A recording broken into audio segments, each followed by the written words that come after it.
Pour mieux cerner les publics, on est allé dans la rue et en parallèle, on a fait un questionnaire sur internet.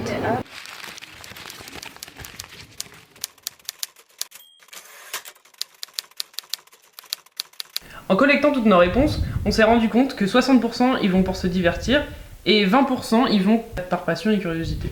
Qu'est-ce que t'attends d'un film quand tu vas au cinéma ? J'attends qu'il y ait une histoire intéressante, que ce soit spectaculaire, qu'il y ait du bon jeu d'acteurs et des beaux effets spéciaux. Un scénario de qualité surtout. Vraiment, ça fait la différence. Voilà. Et moi, j'aime bien les films qui me surprennent. Donc que j'aille au cinéma, que je paye ma place et que j'en ai pour mon argent, quoi. Voilà, exactement. Ouais, c'est ça. J'attends d'un film qui ait de l'émotion du coup, qui a un scénario bien construit, qui ait une belle image aussi, qui a un travail esthétique qui soit fait et qui a un engagement politique et social. Des choses qui m'apportent après dans la vie. Un bon scénario. Un bon jeu d'acteur. Des effets spéciaux, enfin ça dépend quel type de film. Partir de tout, d'être que dans le film. Je préfère vraiment les films d'auteur où je ressens qu'il y a une recherche autant sur le scénario que sur la mise en scène, que sur l'image, le traitement du son, etc. On a quand même une majorité des gens qui viennent voir les films en fonction de la bande-annonce et du bouche à oreille. On voit qu'il y a un tiers qui va une fois tous les 6 mois, il y a quand même la majorité qui va une fois par mois au moins, et puis il y a seulement 13% qui va au moins chaque semaine. Un exemple de film ou de réalisateur que tu considères comme original aujourd'hui ?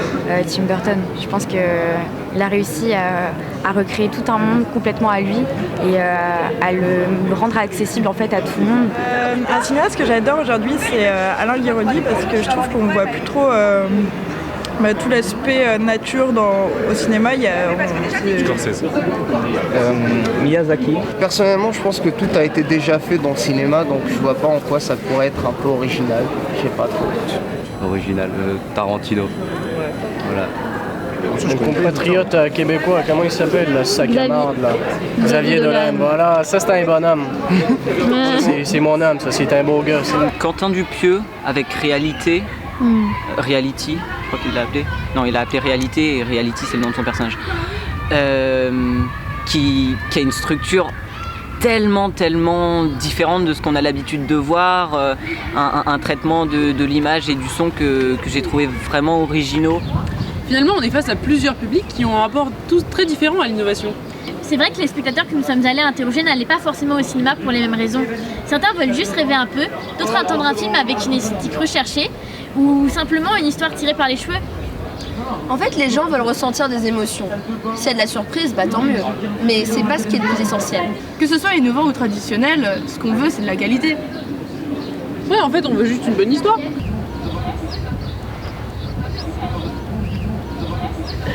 Finalement, il n'y a pas un réel besoin d'innovation. Ça arrive soit indirectement par la sincérité de l'écriture, soit par la représentation d'une époque. En fait, qu'on voit toujours les mêmes histoires ou non, l'important c'est d'être touché et que ça interpelle les gens dans leur quotidien. En plus, grâce aux nouvelles technologies et aux nouveaux formats, ça facilite l'accès à la création. Et on a compris qu'en soi, la création est innovante par définition. Ouais, enfin la standardisation, elle existe quand même, mais on peut juste pas limiter tout le cinéma à cette uniformisation. Et c'est vrai que Campbell, il parle de répétition des histoires, mais sans en exclure le renouvellement. En fait, je pense qu'en somme, on peut renouveler et innover, même en racontant des choses similaires, qu'on soit d'accord ou non avec la théorie de Campbell. Et pour résumer, la question ce serait pas plutôt pourquoi est-ce qu'on raconte des histoires ? Raconter des histoires, c'est un moyen d'expression. C'est la façon la plus simple de faire comprendre quelque chose à quelqu'un qui ne comprend rien. Après, il paraît que quand on se raconte des histoires les uns les autres, ou quand on se chante des chansons les uns les autres, on partage des choses, on se sent moins seul.